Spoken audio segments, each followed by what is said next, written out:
Hi there, students. I hope you are well. Welcome back to another lesson, another class in Sales Management in 6. As we continue through the series of the Sales Management textbook, please do not forget to like, to subscribe, and to share, and to press the notification bell so that you can receive content and videos when it is uploaded. So let's begin. So as we know that it is important for an entrepreneur to start a business. It is important for an entrepreneur to identify a gap within the market and to utilize that gap to satisfy a need within the community. There should be a want and there should be a need that is in order to be solved by you as the entrepreneur. And therefore, it means that once this identified gap in the market has been solved, you have identified the need, you're going to then draw up your business plan, you're going to then develop the business plan, and you're going to put the necessary structures in place. And therefore, it means that once this is in place, you need to then start marketing and advertising your product or service. However, there comes a point in your journey where you can no longer do this and you need the assistance and you need the help, and you now need to depend on other people to assist you so that you can do what, expand the business. And this is what N6 sales management is all about, that you have started an organization based on particular principles and specializations, and therefore it means that you need the assistance from particular people to allow the product specialization or to allow the geographical specialization to manifest and to provide an income of sales to your company. And therefore, today we will continue with our journey through the specializations of sales management, module 1. And in our previous class, we spoke about the geographical specialization and why it is important for you to determine whether your organization will be in a specialization according to geographical location. And we spoke about when would it be appropriate for you and when would it be a need for you to enter this market. And this is what we are talking about today. In the next topic, we'll be talking about product or service specialization. And product or service specialization can mean a wide variety of things. It can mean an array of things. It can mean not a casting stone of a product, but it can mean that there's many things that can fall into this place and that is not a one shoe size fit all. And when we talk about product or service specialization, we are merely talking about that you have a particular product and your particular product that you have is dedicated towards a particular target market, and this particular target market could also be in a particular geographical location, or this particular target market that you have of a product could also serve the needs of a variety of clients, and clients will be one of the specializations we focus on today. And we know that products come in big and small, wide, small, tall, different lengths, different features, different structures, different purposes. And therefore, when we look at these products, we need to analyze it in a way that what do we want to do with this product? When we have the service, we need to analyze what are we going to do with the service? Who is the service for? There's always the question to why. Why do you want to have this particular product? Why do you want to offer this particular service? For who is it going to be? And what need will it serve in the community? And what justification will there be that it will satisfy this particular product's needs of a customer or a client? And therefore, we looked at product specialization. And product specialization in itself, it means that it is an item that is frequently introduced into the market. And this is a product that you can talk about in many, like technology. Technology is rapidly changing, and technology is always developing, and technology is always evolving. And therefore, it means that this product that you have, there will always constantly be a new version of itself being manifested and introduced to the market. And this could be one of your methodologies to why you want to go behind um, going into product specialization. And you should also think about when products have a particular line, and when its product line becomes very large, when these products become complex in their ability, as well as when those products that you have that want to offer is quite diverse, that could also be one of the reasons why you want to enter into this particular product specialization. What you should also think about is that when you decide on this product or service, is there a demand for this? Has there been a demand established within the community, within the geographical location, to determine why you're going to do it? And this is also one of the reasons why you choose product specialization, that demanding individualized product knowledge and client attention, that your expertise of your personal resources is that one of the personal resources is that you have knowledge and skill. And if you have knowledge and skill about a particular product or about a particular service, then you have individual or individualized product knowledge. And therefore, it means what?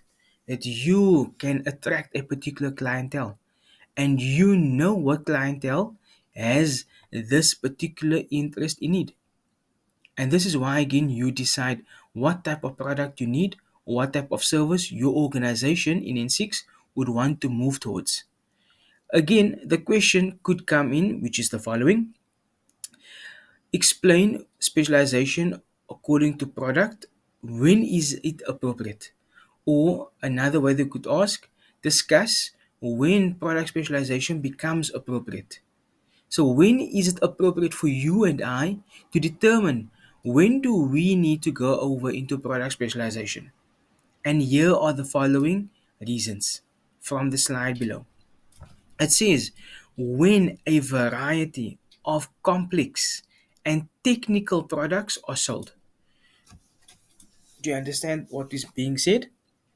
It means that when a variety of products within your organization has multiple features, when it has multiple purposes, when it is not as black and white as what it seemed to be.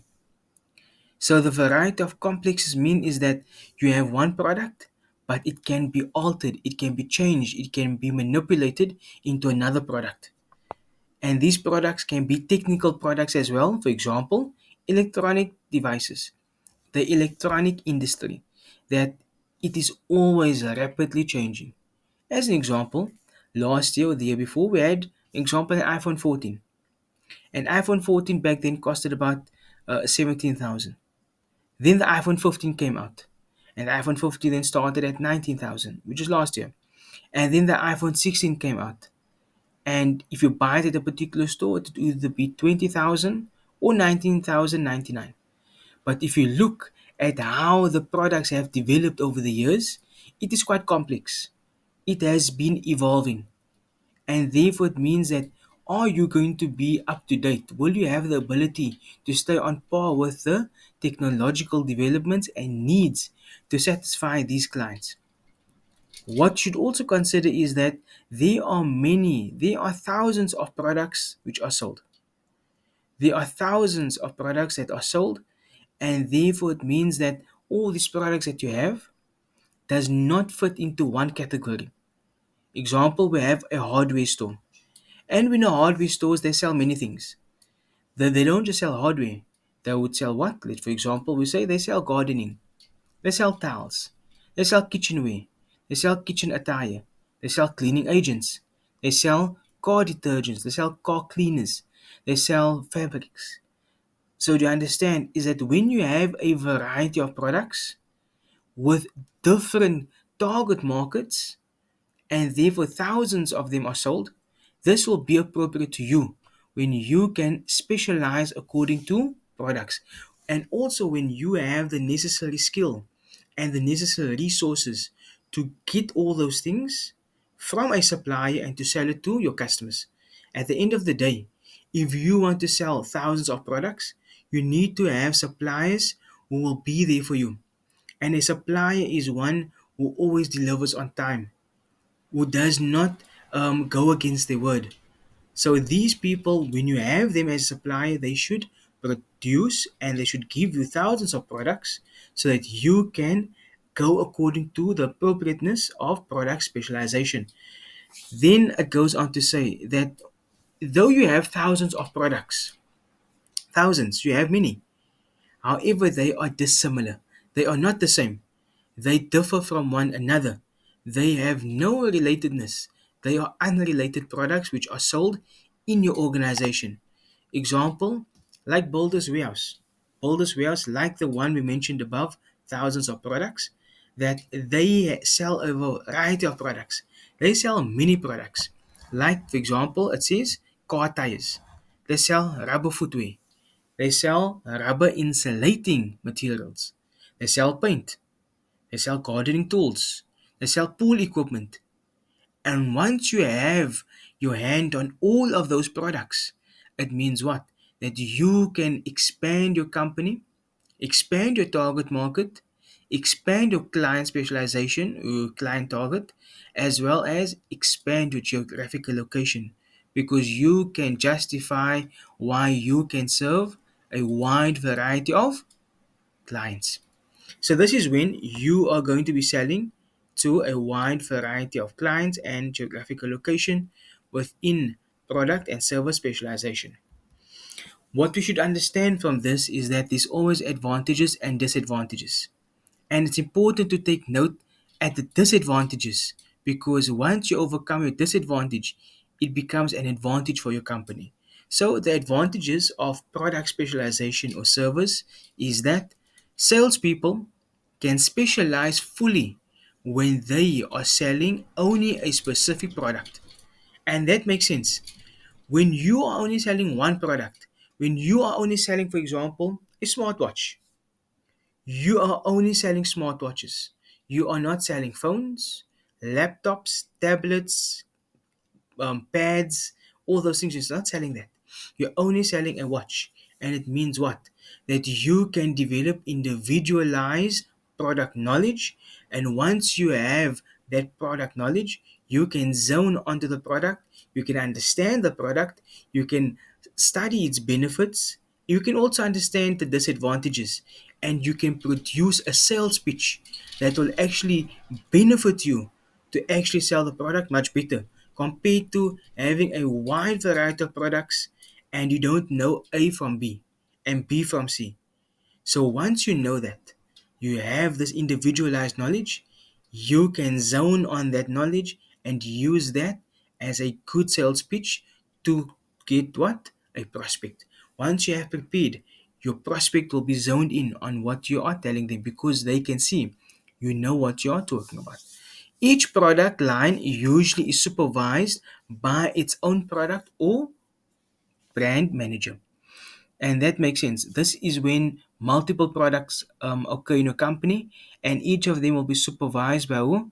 A single immediate sales manager who has the necessary skills and knowledge and authority to do what? To supervise, to overlook, or to not overlook, but also to manage the particular department.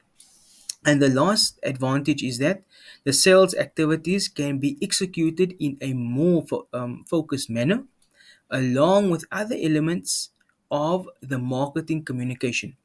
And we know marketing is an important component of sales. When you are marketing properly, you'll make sales. And when you're not making sales, you're not going to have the ability to market. So it goes hand in hand. The disadvantages that we can talk about is that two or more salespeople from the same company calls the same client. And that is a big no-no.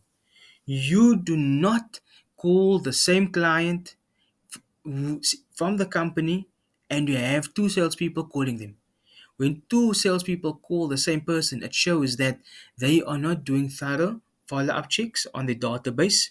They are not ticking off the boxes whether this particular client was called or not, and therefore it leaves a bad impression. And we've all gone through this, where someone calls from a particular company, you tell them you are not interested.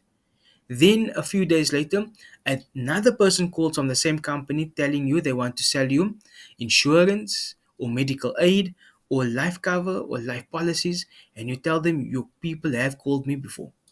So it is a bad thing and gives a bad impression on the company when two or more salespeople call a client from the same company. It goes on to say that sales managers required because of the increased specialization incur additional expenses. And as you expand in your product specialization, so does your expenses, so does the expenditure. And that's just life. The more you want to expand, the more the expenditure goes up. And the last and final disadvantage is that there is expensive duplication of sales effort because many people try to call the same customer, which results from having more than one salespeople operating in the same geographical location. And that is also a bad management from you as an entrepreneur, from you as a sales manager, that to put people in the same geographical location. When I talk about people, we're talking about the sales force. That if you put them in the same geographical location, it will not do justice to the sales effort because they are operating in this particular geographical location, and all the clients that both of them are targeting is here. However, it's important to move them apart. Put Salesforce A in a location and Salesforce B in another location, and allow them to sell to their particular target market. Allow them to sell to their particular geographical location.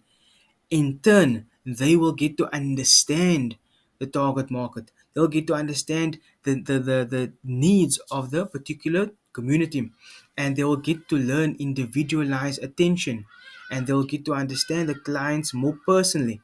And therefore, once a customer orientated philosophy kicks in, where the customer comes first, the customer is looked after, the customer feels valued, and the customer feels that there is a sense of belonging into the company.